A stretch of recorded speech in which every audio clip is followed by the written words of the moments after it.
All right, so today I just wanted to take a moment and kind of recap on the random in Java, because it can be a little confusing for some.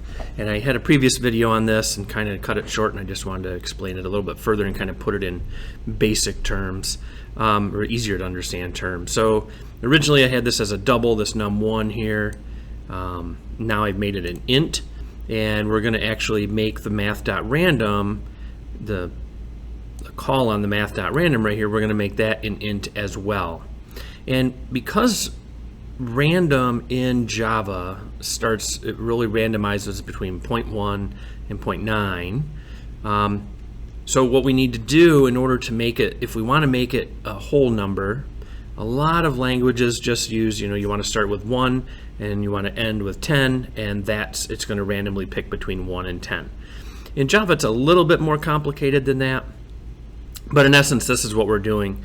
This multiplication by 10, when we multiply it by 10, essentially what it's doing is that's saying that this is the highest number that we want our random to pick from. Okay, so 10 is our highest number.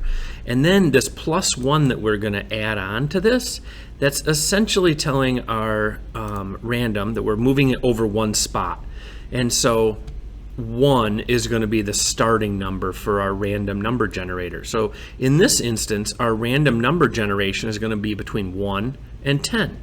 And if I run this, it will give me 5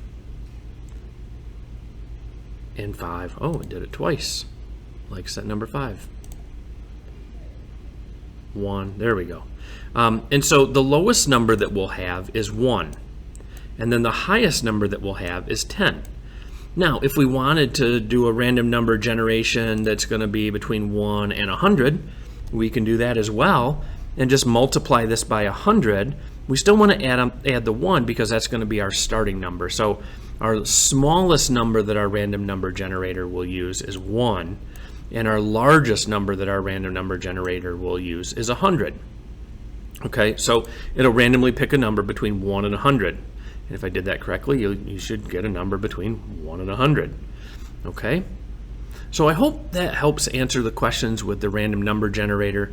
It just because the math.random that Java has, and it starts with 0.1 to 0.9, it can just be a little confusing, but hopefully this kind of explains it a little bit better, that this is the highest number, this would be your starting number, and if you set it up that way and you make it an integer, you shouldn't have any problems creating that number generator for you.